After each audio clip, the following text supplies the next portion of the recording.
mempresentasikan tentang pengelolaan kecemasan di kelas pada mata kuliah Psikologi Pendidikan. Sebelumnya, perkenalkan saya Azhar Nabila, saya Cindy Aprianti, dan saya Inaya Wulandari. Baik, langsung saja kita simak video berikut ini.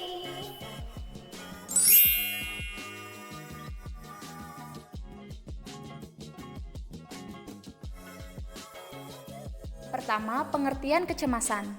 Kecemasan adalah suatu istilah yang menggambarkan gangguan psikologis yang dapat memiliki karakter, yaitu berupa rasa takut, keprihatinan terhadap masa depan yang berkepanjangan, dan rasa gugup.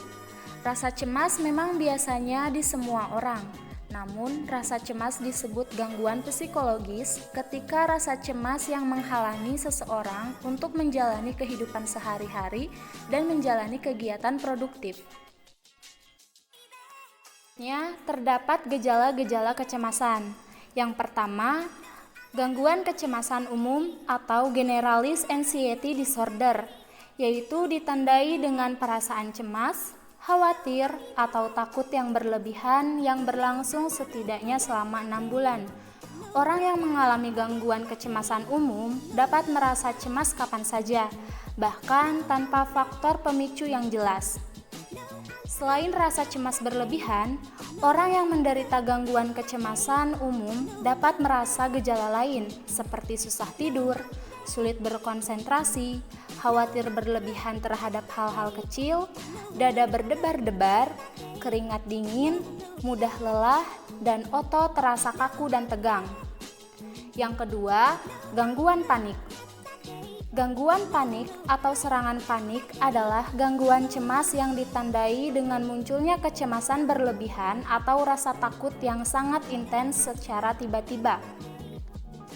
Ketika serangan panik muncul, orang yang menderita kecemasan berlebihan ini akan merasa tidak berdaya, tidak dapat berpikir dengan tenang, dan juga merasakan gejala fisik tertentu seperti nyeri dada, berdebar-debar, sesak nafas, pusing atau sakit perut, atau merasa seperti akan pingsan. Yang ketiga, fobia.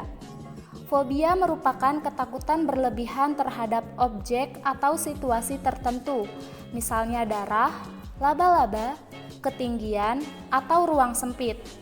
Rasa takut yang dialami bahkan bisa sampai membuat penderitanya menghindari objek atau situasi tersebut.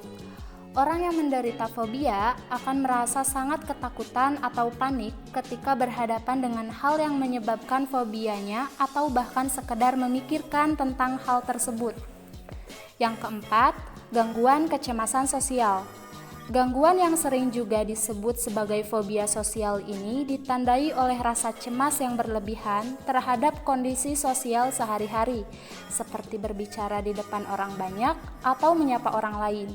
Penderita gangguan kecemasan sosial atau social anxiety disorder bahkan seringkali menghindari interaksi sosial karena merasa takut dipermalukan atau dinilai oleh orang lain.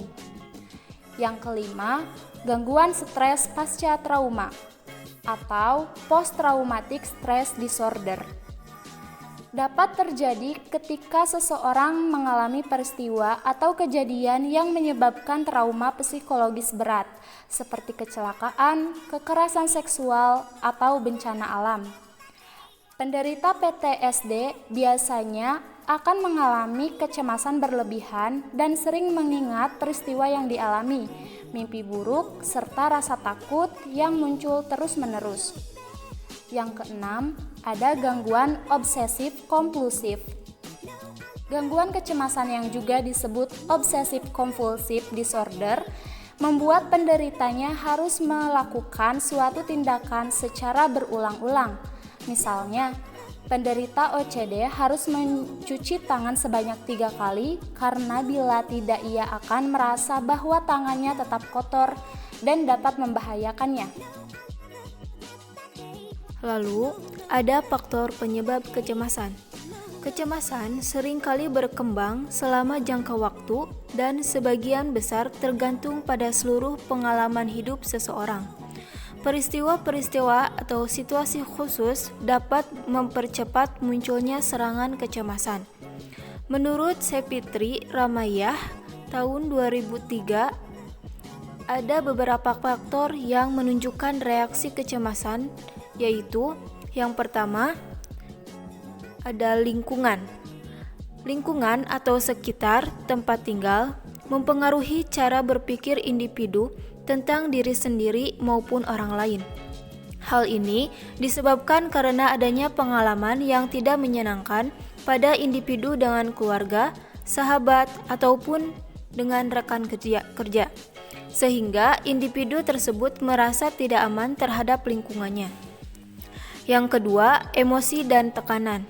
Kecemasan bisa terjadi jika individu tidak mampu menekan jalan keluar untuk perasaannya sendiri dalam hubungan personal ini, terutama jika dirinya menekan rasa marah atau frustasi dalam jangka waktu yang lama. Yang ketiga, sebab-sebab fisik. Pikiran dan tubuh senantiasa saling berinteraksi dan dapat menyebabkan timbulnya kecemasan.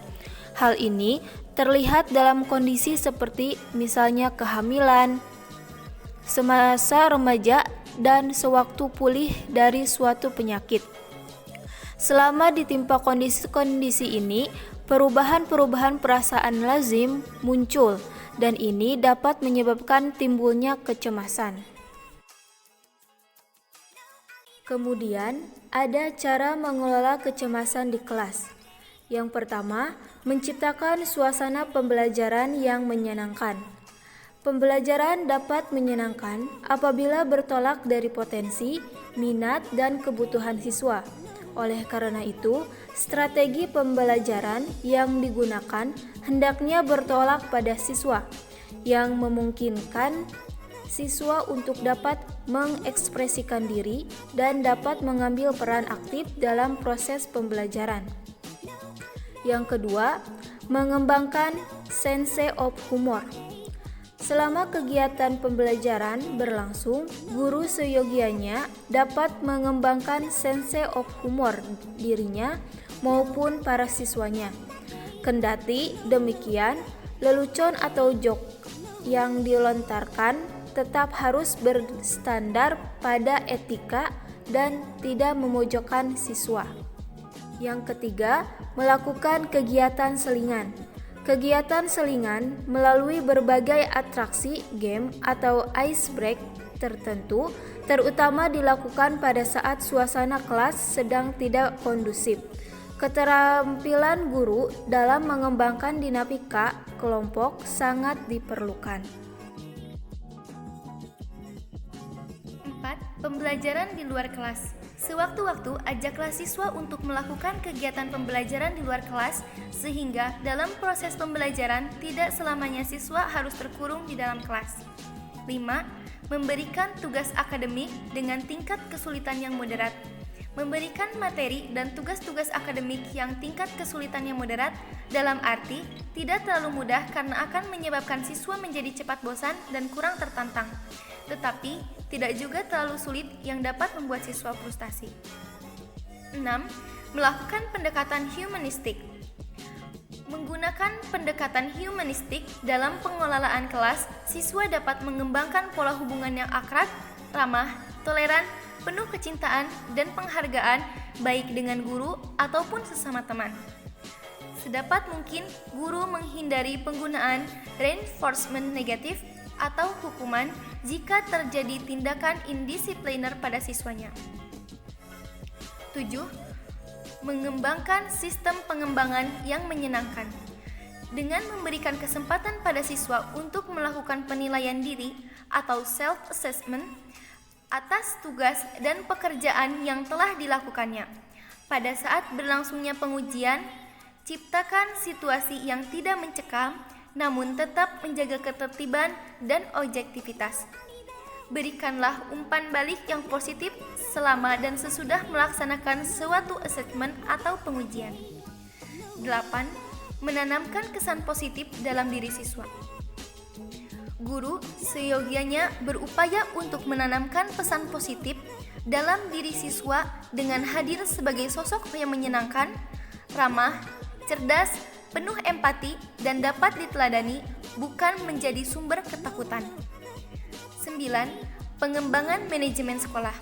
Sarana dan prasarana pokok yang dibutuhkan untuk kepentingan pembelajaran siswa seperti ketersediaan alat tulis, tempat duduk, ruang kelas, dan sebagainya.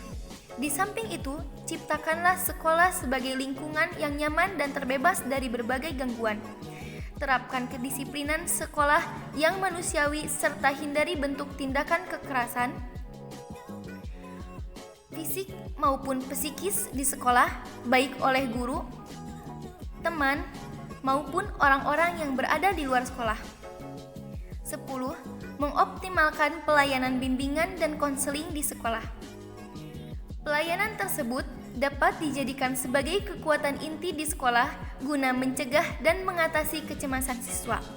Dalam hal ini, ketersediaan konselor profesional di sekolah tampaknya mutlak adanya.